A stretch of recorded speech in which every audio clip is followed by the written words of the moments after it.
BX1 +.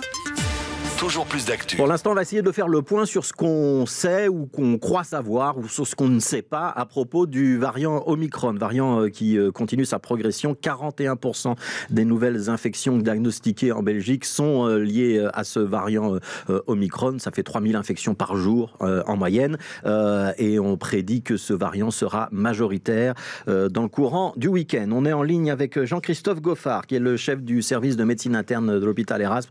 Bonjour Jean-Christophe Goffard. Il y a de premières études qui viennent du Royaume-Uni, d'Écosse, d'Angleterre et qui annoncent que ce variant, a priori, en Angleterre pour l'instant, il ne se traduit pas par une augmentation spectaculaire des hospitalisations. Il y aurait peut-être même moins d'hospitalisations qu'avec le variant Delta. C'est une nouvelle rassurante, apaisante ?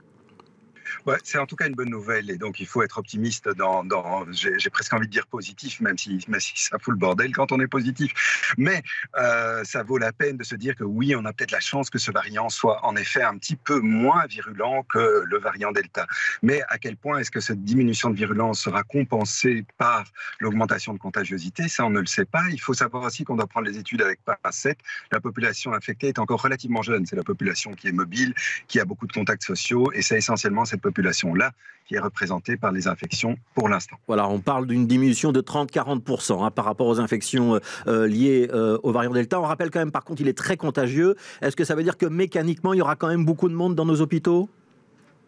Quand on voit ce qui se passe en France, en Espagne, en Angleterre, avec cette augmentation et cette inflexion, cette réaugmentation des cas, on est inquiet parce qu'évidemment, même 30% de diminution d'hospitalisation, mais si vous augmentez de nouveau de façon exponentielle vos cas à des valeurs jamais encore rencontrées, vous aurez un énorme problème d'hospitalisation, bien entendu. Alors, il y a autre chose qu'on peut dire avec ces premières études qui viennent du Royaume-Uni, c'est que les pathologies ne sont pas exactement les mêmes. On en avait surtout des difficultés avec les poumons, avec le variant Delta. Visiblement, c'est un peu plus haut. Ce sont les bronches qui seraient plus attaquées par ce variant Omicron. Comment est-ce qu'on l'explique ?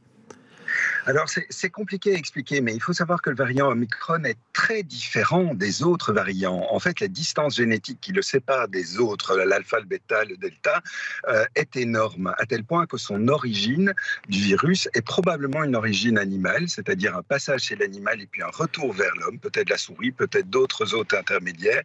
Ça fait partie des hypothèses, mais qui pourrait expliquer pourquoi la pathogénie est tellement différente et pourrait être différente. De nouveau, j'attends de voir dans des populations plus âgées. Ouais, on parle d'au moins une trentaine de mutations génétiques. Donc il n'y a pas seulement la protéine spike, parce que c'est elle qui changeait beaucoup dans les mutations précédentes. Là, c'est tout le virus qui a muté, si on peut dire ça comme ça.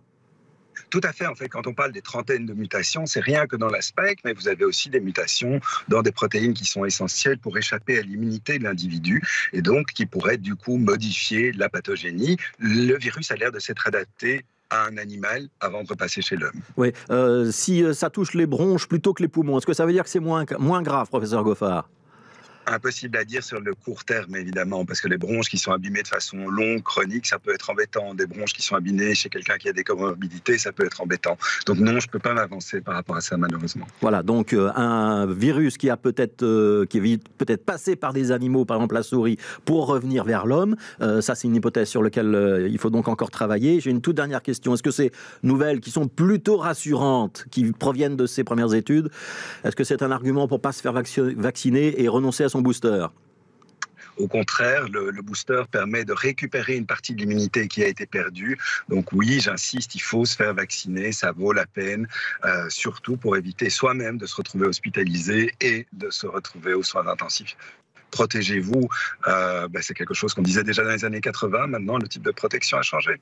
Voilà, et ce sera aussi le message de Noël. Protégez-vous. Merci beaucoup, Jean-Christophe Goffard. Merci d'avoir été avec nous. Et à travers vous, on souhaite au personnel soignant, effectivement, d'avoir les fêtes les plus sereines possibles dans les hôpitaux, notamment bruxellois. Merci, Jean-Christophe Goffard. Merci d'avoir été avec nous et de commenter. Donc, on vous cache rien, y compris les nouvelles qui sont plutôt rassurantes. On n'est pas des propagandistes du malheur ou de l'angoisse. Dans cette émission, on essaye de donner toute la vérité, en tout cas telle qu'elle peut être à peu près consolidée. C'est le cas avec ces premières études qui demandent à être confirmées quand même. Merci Jean-Christophe Goffard.